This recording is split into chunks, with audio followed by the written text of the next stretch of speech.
My man Pete Alonso is going through it right now. Between having a down year stats wise and some fan backlash, it has not been a high time to be the polar bear. And well, there are some reports that came out this week that suggest what life would be like if the Mets were willing to move on. We're going to talk about that on this edition of Mets Digest. What is going on, everybody? Flobo Boys here in the catbird seat, hanging with you on this channel, this brand new channel, as we talk about the best things, news and notes for the Mets. Everything orange and blue is going to be right here on Mets Digest. Thank you so much for telling a friend about the channel and sharing the content, but we can't do it if you don't subscribe. Let people know you mean business. Let people know you are down with the Metropolitans by hitting that subscribe button, because if you don't, I'll start to think that maybe you're a Phillies fan, you know what I'm saying? And you don't want that. Listen, as I record this, I know Pete Alonso is top tier. I understand that he is a face of a franchise, but we have to take a hard look at what's going on with our boy. I gotta be honest with you. I'm a big Pete Alonso fan myself. I kind of went back and forth, and I was trying to figure out who was going to be my favorite player on the team until I settled on my captain, Francisco Lindor. But you can't deny a homegrown talent has really been the face of the franchise, especially in those down period years we had after those playoff runs, and especially through the COVID season when 60 games didn't feel right. But as it is right now, it's not the same. In fact, this has been one of the most interesting, or dare I say, disappointing seasons for Alonso in a non-COVID year. Let's take a quick look at the stats.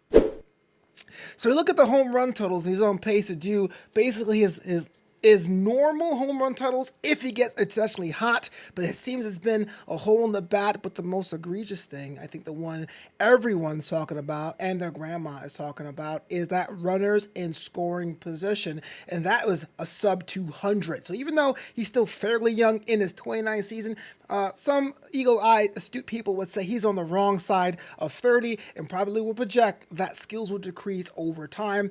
Not me, though, but you have to ask yourself, what was the deal this week when the Mets went over to St. Louis? Manager Carlos Mendoza had stated the idea of moving Pete Alonso down to 5th in the lineup, which would be the first time in about 3 years of doing that, was just to latch up better with the St. Louis Cardinals offense. But if he was hitting how he was hitting, it probably would have been a non-issue. And so the fact that you saw that happen makes you wonder, how expendable is Pete Alonso, which is insane, utterly insane, because there was a time where there was absolutely no one on the squad who was able to give consistent numbers as our boy Polar Bear. But as I'm going to show you in quite a second, there are other options that exist now that didn't exist a couple years ago. And so what I want to do is really talk about the positives first, because I'm not a hater. I'm not dooming and glooming. I understand Mets fans are the worst when it comes to that. Sometimes we revere certain people, which I won't mention on social media, that have a negative outlook. But I will admit, he is the face of the brand. Pete Alonso wants to be a lifelong Mets fan, and he has matched homers year over year with 40 home runs a year on average, or mode. I'm not good with math, but on the team record list, he's 4th of all time in home runs. And the single season records are also pretty bananas. 438 total bases, for 131 RBIs, 53 home runs with a single season record. The one he hit back in 2019, and his extra base hit record is also at 85. So the man does work. I will never call him a slouch. And as a fan of the team, a long-term fan, I remember people were saying, hey, look, he wasn't really doing things defensively, and maybe we should platoon him with Dom Smith. And Pete was like, oh, heck no, and up this defensive game. That is not a scientific thing. That was totally anecdotal, but that's what it felt like when I saw that myself. But I want to give you this article I saw from The Athletic. And if you go follow The Athletic, it's a paywalled sports journalism site, but it's actually one of the better ones on the internet. They're not paying me to say that. I'm just giving people their due. Support journalism. And Tim Britton, who usually covers the Mets, had a mailbag edition. People asking questions, and it was an anonymous question about what would you do if you didn't have Pete Alonso for next season. And the Tim Britton's answer was pretty pretty interesting if I don't say so myself. He says, I think the broad development of power around Alonso in the lineup has made him less indispensable than in, say, 2022. 2 years ago, Alonso was responsible for nearly 1/4 of the Mets' home runs, about 23.4%. This year, it's just 16.2% their long balls. And to continue on, Mets not named Alonso have hit 131 homers that year and have 119 this year. There's Vientos, as you mentioned, who has 16 homers, mentioning the one who posed the question. But it's also Francisco Lindor 22 after hitting 30 last year. Brandon Nimmo with 16. Francisco Alvarez, as some of you expect to hit 20 in the near future. And look, we haven't really talked about this on this channel, but that Jeff McNeil, man, he's a little bit on the renaissance, right? Hitting that ball longer and harder, and we don't know about the production, whether or not Starling Marte will be in the mix when he comes back. Tyrone Taylor, who hit that massive double on Monday, can also be in the mix. So the issue here is not necessarily power. At almost 6 runs a game, we are pretty high when it comes to run production. It's just that sometimes we forget to play in cities like Anaheim, but that's besides the point. But that, to me, that pull from that article really put things in perspective.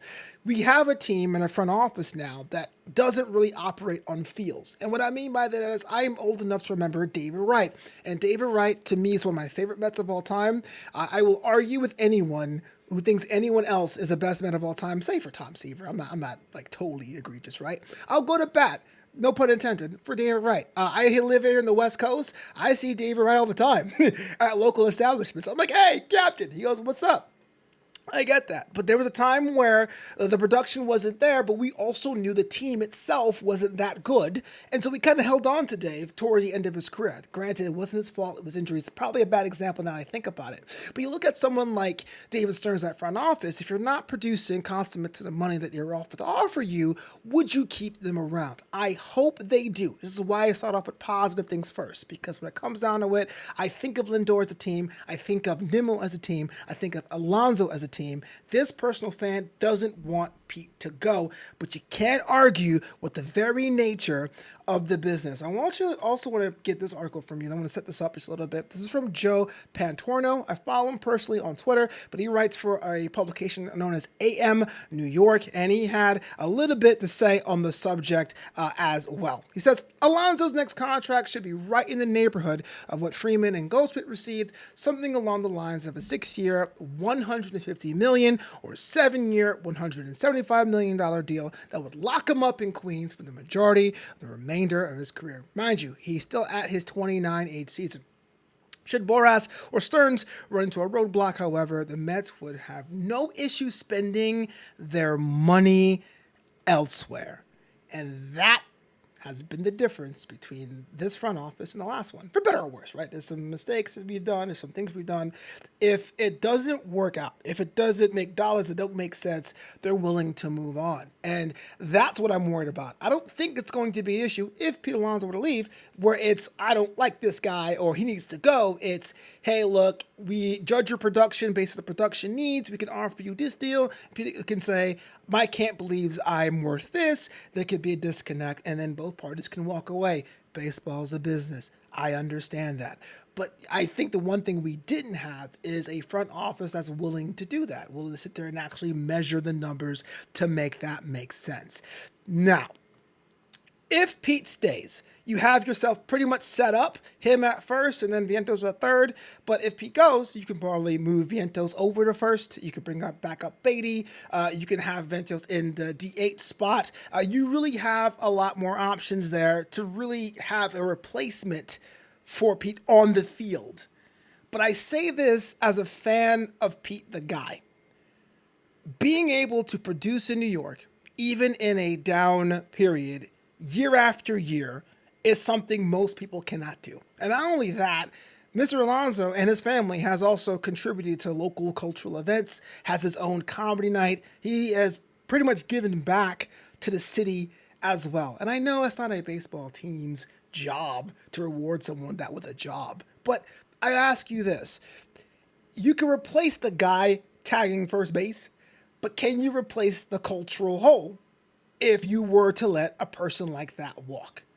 This week, when Carlos Mendoza moved Pete Alonso down to the 5th in that lineup, it was almost No, it wasn't almost. It was the talk of a town for about 18 hours. And the Mets won that game 6-0. They beat the Cardinals 6-0, and Pete's replacement, Tyrone Taylor, being skyrocketed up to the top of the lineup, hit a bases clearing double, which made Mendoza look like a genius. Now, I don't think Tyrone Taylor's going to be in the two-hole forever, especially if Nimmo heats up. But it seems now more than ever, if there were to be a plan B or plan C, the seeds are being planted right now. Hey, am I just saying the sky is falling? Am I on to something? I need you to let me know what you think. Hit me down in the comments below.